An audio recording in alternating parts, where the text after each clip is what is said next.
السلام عليكم ورحمة الله. این قبرهای سلطان احمد و عائلش، یعنی سلطان خلیفه عثمانی. یعنی مثلا نامشون نوشته گیه، یعنی بچه ده تا دیته تا ولده سیمیا کروچی سلطان احمد. مقصد کدومی باشی نباشی زود یا دیر میره. سلطان باشی یا فقیر باشی یا شاه باشی یا گدا باشی میره. همه بازگشت دارن به سوی الله. این قبرهای سلطان احمد خان گوهر خان، این نامای زناشو باشه کدومی که درباره همه معلومات داره.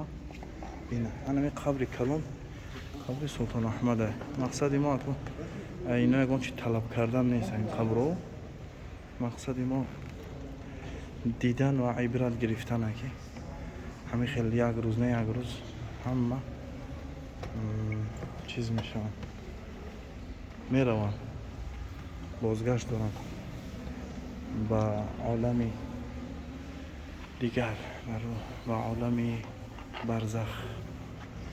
این همسرا و اولاد سلطان احمد برای یادداشت بینی خیلی همینا یک وقت پادشاهی میکردن، رفتن تای خاک. سوال و جوابشون نزد الله. نه بچه‌های میدک چقدر که باشن اگه درباره تاریخ خواندن در کار که این کودکای میدک برای چی وفات کردن، یعنی را کشته باشن که چی گفته، درباره این معلومات گرفتن در کار. خدا عاقبت همه ما و شما را به خیر گردانه.